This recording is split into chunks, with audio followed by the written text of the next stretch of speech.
Go! Good afternoon, everyone. I am Camille Hayaton Picolita, and this is my. So, good afternoon everyone. I am Princess May Sarmiento Eva.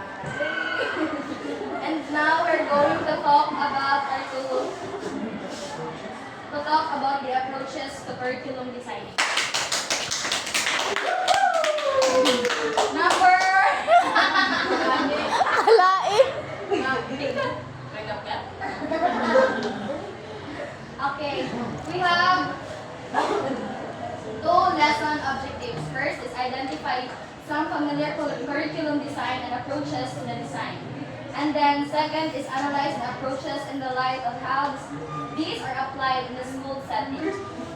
So we have the first types of curriculum design model, which is the subject-centered. Can you read, everyone? Subject-centered design. This is a curriculum design that focuses on the content of Nawait the yun ako curriculum. mabasa. The subject-centered design corresponds mostly to the textbook because textbooks are usually written based on a specific subject or course. Create the book on a reader. So in here, kung mag-story ta about sa subject center, it is about the kanang specific subject na imong i-teach, like for example, English, Science, Filipino, ASP. Basta kanang tanan na subject, kanang tanan subject na atong i-teach. I-teach. Oh, nari siya na bilang sa subject center, ang specific na subject na atong teach. Next is discipline design. This curriculum design model is related to the subject design. Subject design centers only on the cluster of content. Discipline design focuses on academic disciplines. And discipline refers to the specific knowledge learned through a content, a method which scholars' knowledge learned through content with a method which the scholars use to study a specific of their field. So, in here, like for example, sa subject na English, nag-focus na siya sa isa ka topic, like for example, dito sa atin sa senior high is creative writing, tapos pag-abot nato sa college is purposive communication. Marami daw siya, kanang connected na siya. Pero next specific.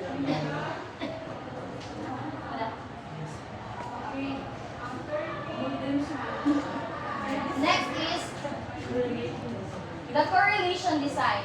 Coming from a core, correlated curriculum design links separate subject design in order to reduce fragmentation. Subjects are related to one another and still maintain their identity.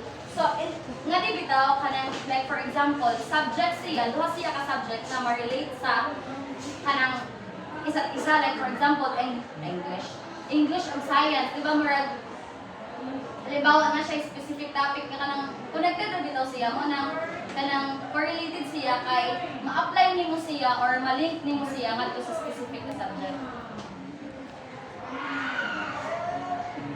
Okay, Mr. Ran. Sa correlation design, do you remember the topic of Ms. Shelan's news during the English 101 presentation? The thematic assessment. Diba, thematic assessment can be just like this. We correlate or we integrate a different subject into one competency. Pag nag-decide ng competency, you can have this opportunity to create correlation design as para suit lang gihapon siya sa within each other. Like, for English, nagpa-essay sila. But of course, the other subject as well is kanang suitable and relatable with each other lang siya. Ano yung siya? Any idea? Wala na. Okay. Now let's move on to the next, which is Miss Princess Ibarra.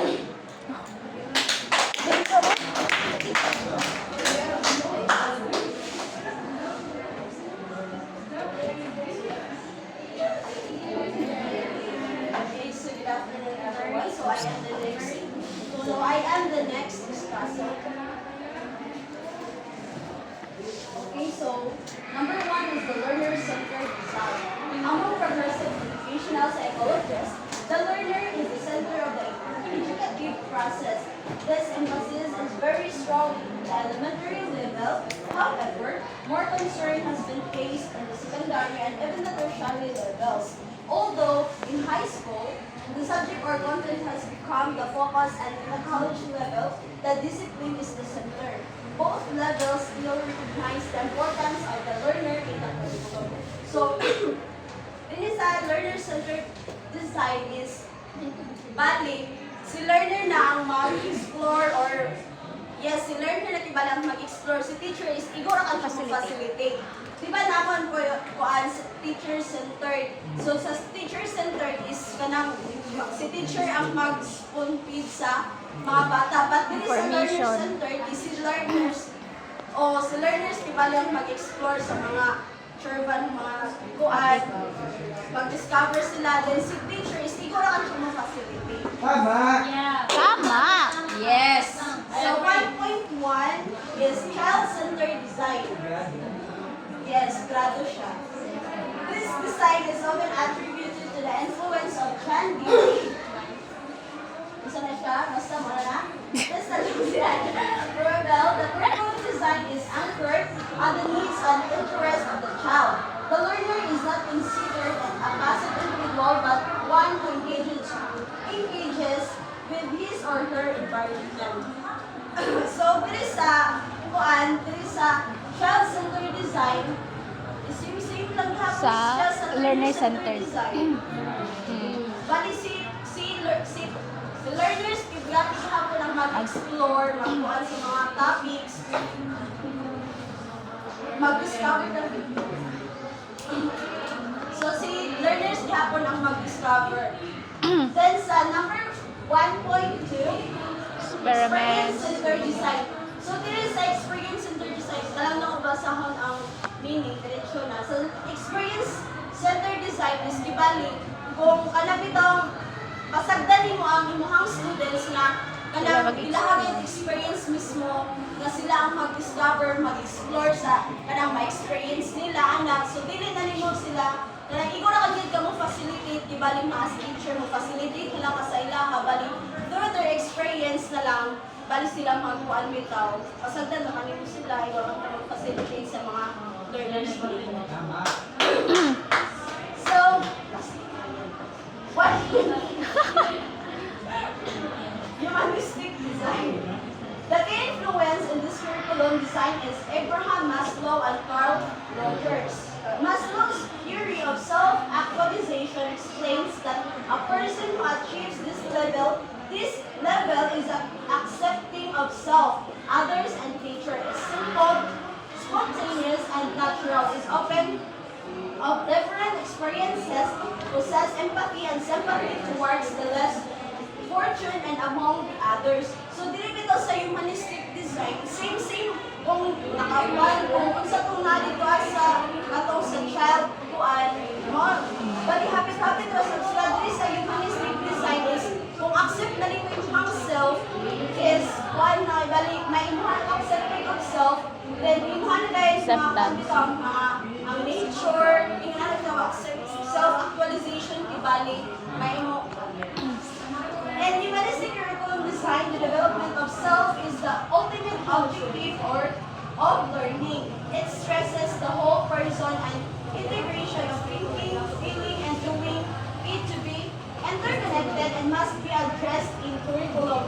It stresses the development of positive self-concept and interpersonal skills. Is any number 2? So number 2 is problem-centered design. Generally, problem-centered design draws on social problems, needs, interests, and abilities of the learners. Various problems are given emphasis.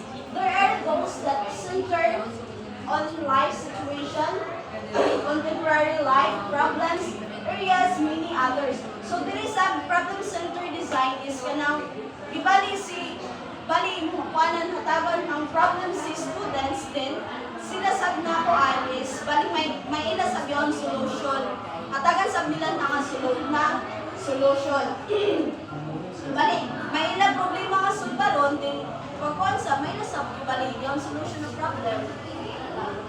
Then one is life situations design.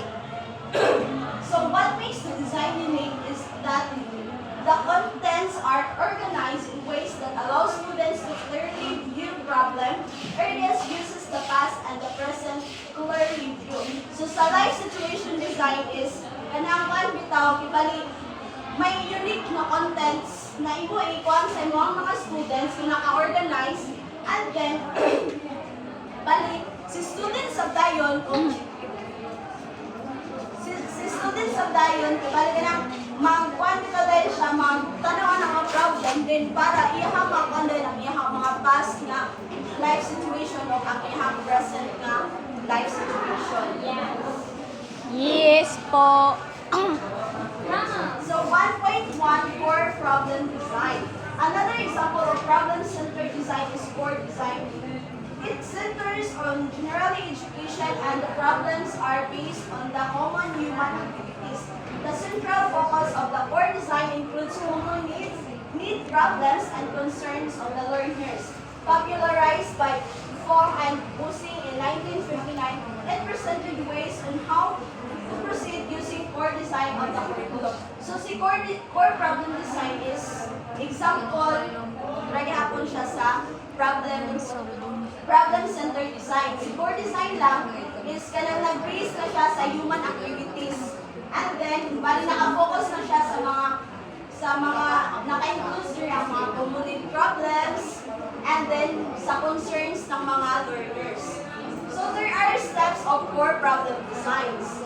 First is step 1 is make group consensus on important problems. Step 2, develop criteria for selection of important problems. Step 3, state and define the problem. Step 4, decide on areas of study including class grouping.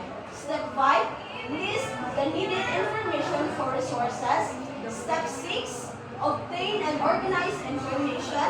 Step 7, analyze and interpret the information. Step 8, state the Kaya mo yan, conclusions. Step 9, present a report to the class individually or by group.